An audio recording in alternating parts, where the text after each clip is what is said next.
The explosion tore through the Colorado night so loudly that my neighbor's phone call at 2:47 in the morning was almost unnecessary. I already knew something was wrong before I answered.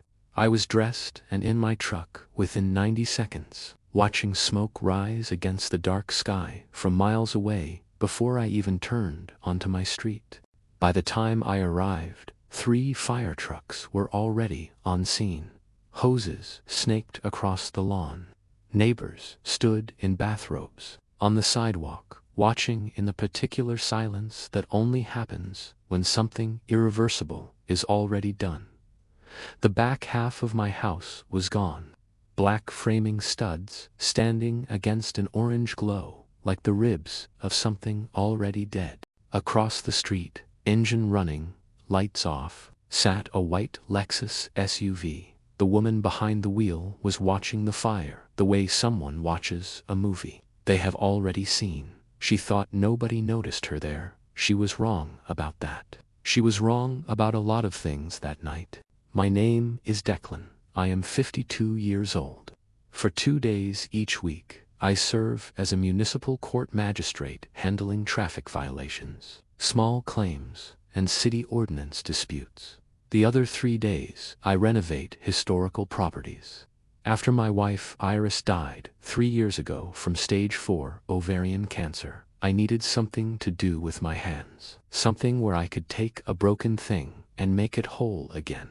Iris grew up in a 1920s craftsman bungalow, yellow siding, deep front porch, thick wood columns, original crown molding, a breakfast nook where afternoon light hit the hardwood floors just right. Every holiday, we visited that house, and she walked me through it like a tour guide who had memorized every detail by heart. When I found an almost identical craftsman 40 minutes outside Denver, I did not negotiate on price. I simply closed. The plan was straightforward.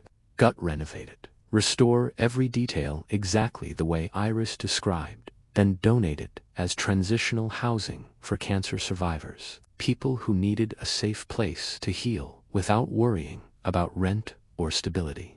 The house smelled like old pine sap and plaster dust the first morning I walked through it alone. I loved it immediately. Then she showed up. I heard her heels on the gravel before I saw her. Sharp, precise clicks like a metronome set to impatient.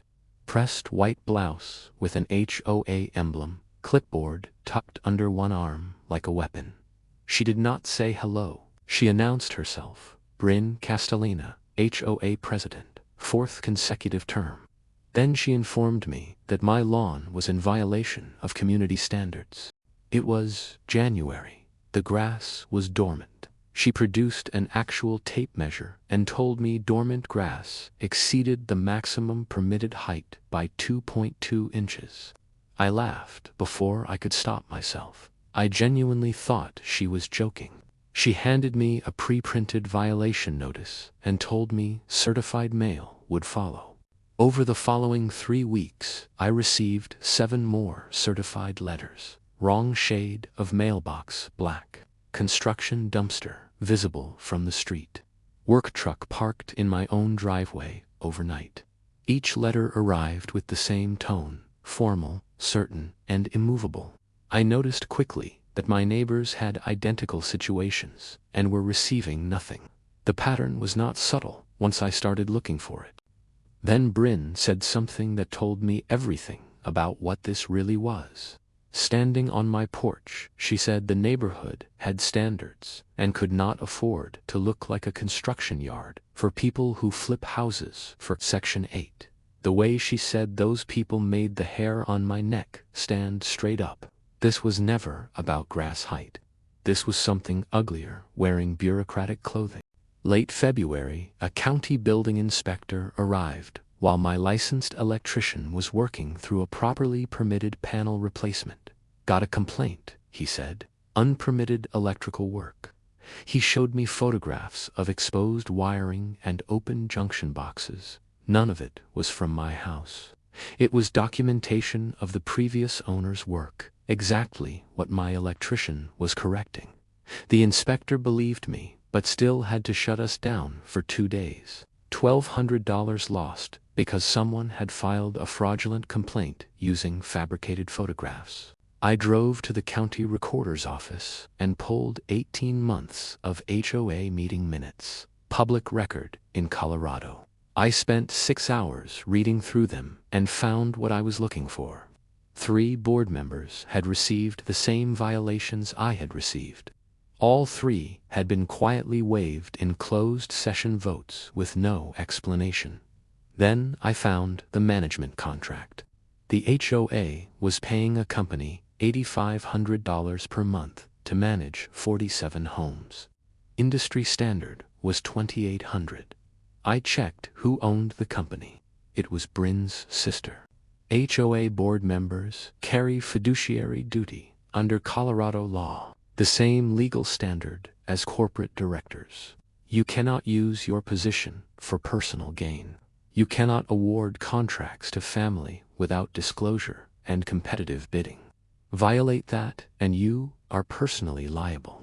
Your house, your savings, your personal assets, all of it exposed.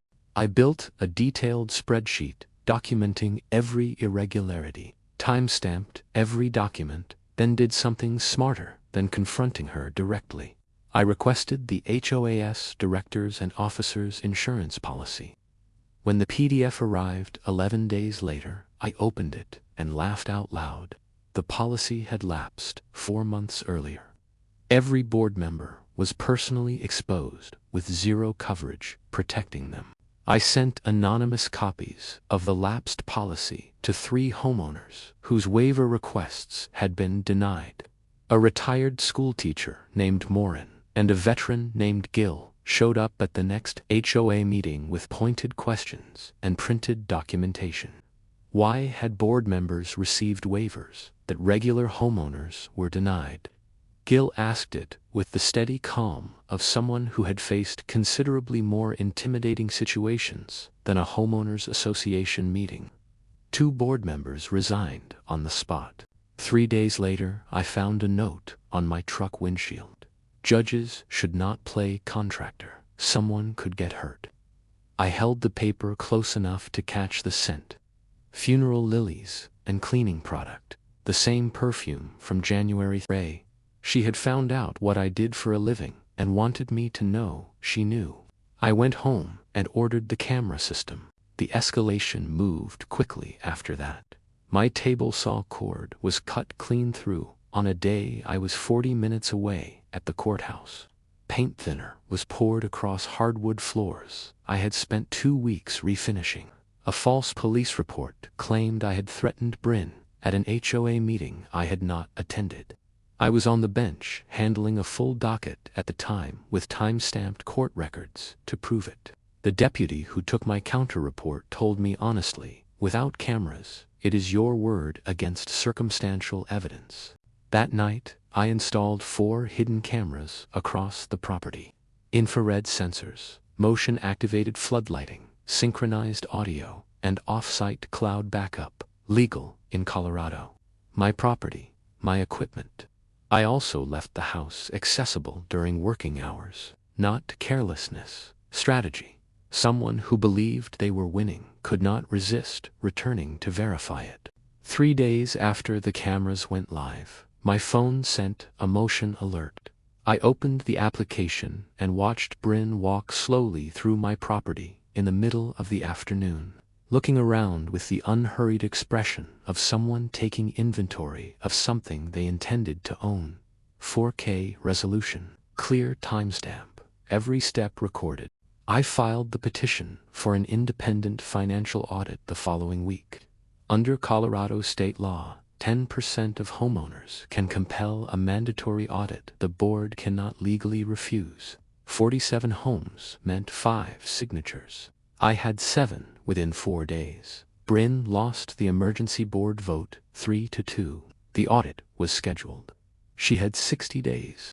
What she did not know was that she had already run out of time. At 1:42 in the morning, 2 men in reflective vests cut the chain on my gate, drove onto my property, and attached a fabricated red condemnation sticker to my electrical panel. Several minutes later, Bryn arrived with a flashlight and walked through my half-rebuilt house like a person inspecting territory they had already claimed.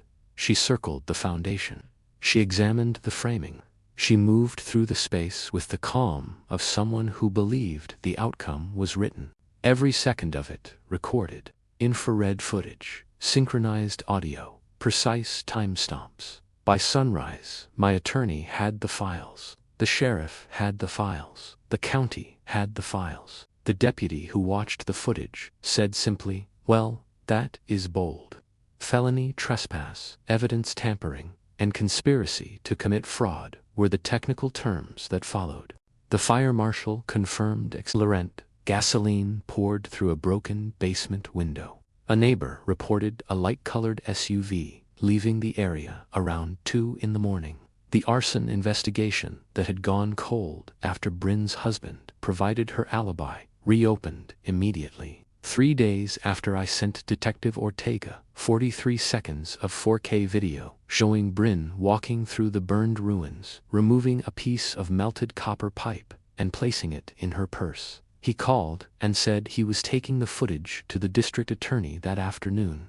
The audit report arrived 62 days after the fire. 47 pages from an independent firm with no local connections. Page 6 made me sit up straight. Page 12 made me whistle. Page 19 made me laugh out loud in an empty room. The auditors had not found accounting errors. They had found a crime scene. Over 3 years, Bryn and her sister's management company had submitted 43 fraudulent invoices for landscaping work that was never performed. Ghost receipts, fabricated work orders, invented service dates, 43 times. Total theft, $147,000. Bryn had personally received $38,000 in undisclosed consulting fees from her sister's company.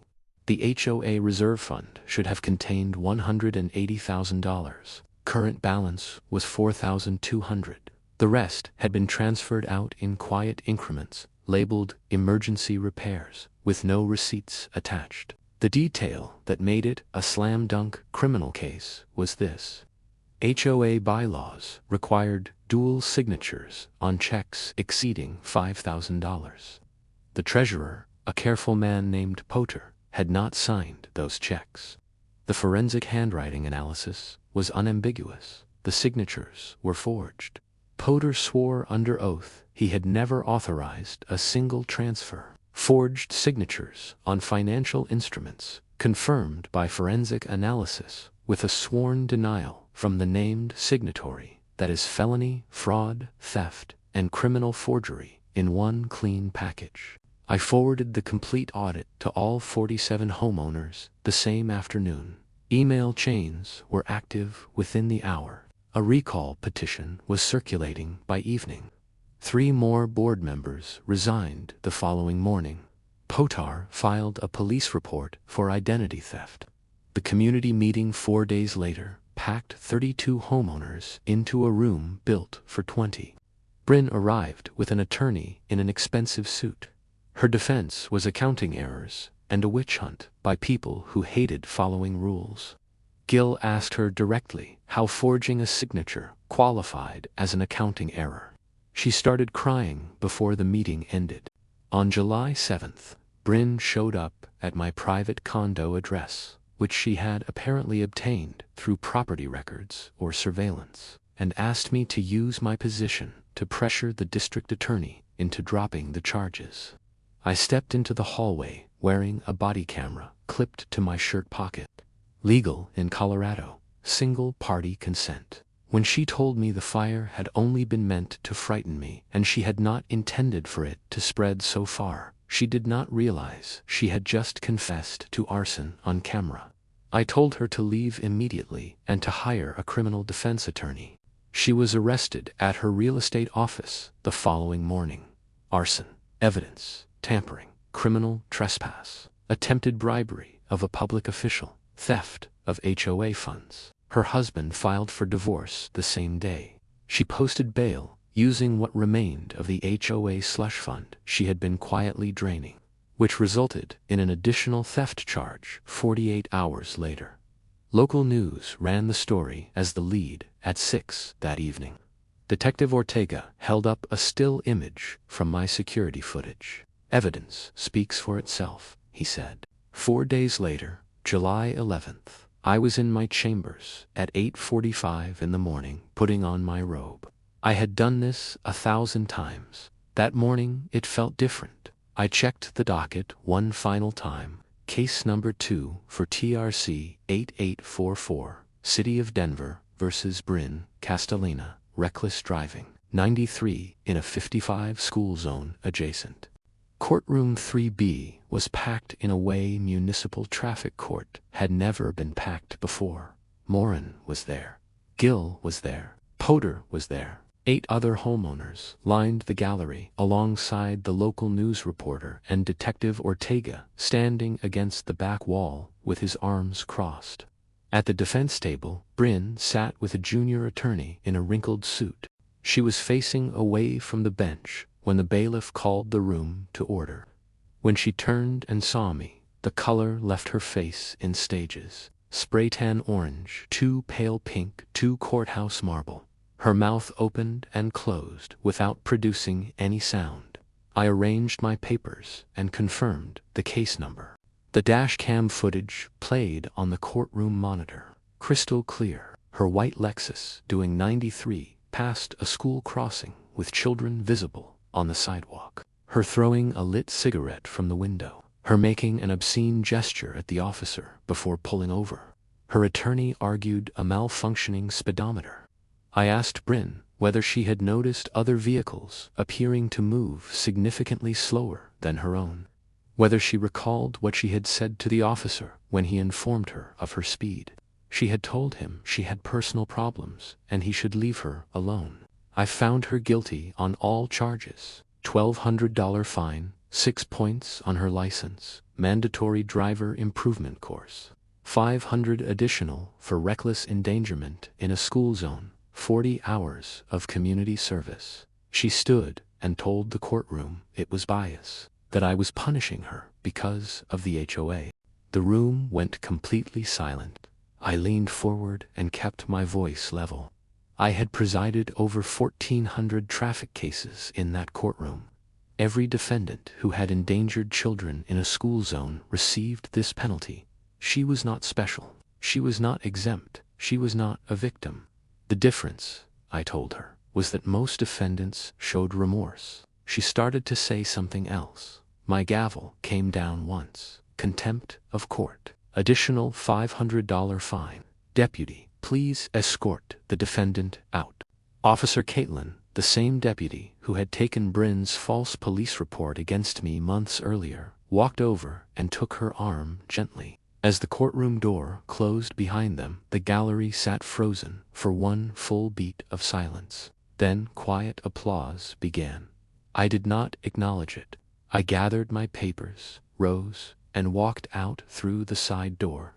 On October 15th, Bryn accepted a plea agreement, 1 year of actual prison time, 3 years suspended, 3 years of probation, 800 hours of community service, full financial restitution to me of $127,000 over 10 years, and a permanent restraining order. The Colorado Real Estate Commission revoked her license permanently. Her sister's management company settled the HOA civil lawsuit for $183,000 before declaring bankruptcy. HOA dues dropped 40%. The neighborhood felt lighter almost immediately. People began waving at each other again. My house was finished in February. I stood in the entryway holding a small brass plaque that read Iris's house, built with love, restored with purpose, and mounted it beside the front door.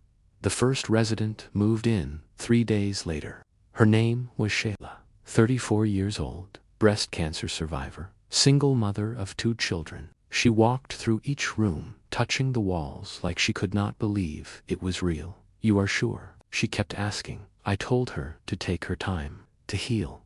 That was what the place was built for.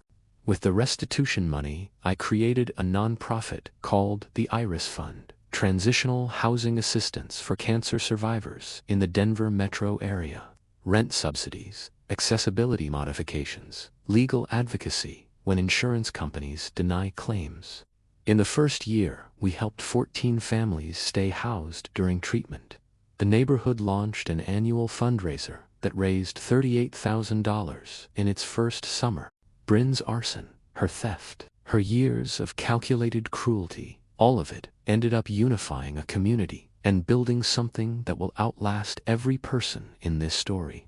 There is an irony in that I think Iris would have appreciated deeply. I sit on that porch sometimes in the evenings, watching Shayla's kids play in the yard while Morin finishes dinner inside and Gil sets up the chessboard for Saturday morning lessons. And I think about what Iris used to say when things got difficult. Do not let small people make the world smaller. She was right about that. She was right about most things. So here is my genuine question for you.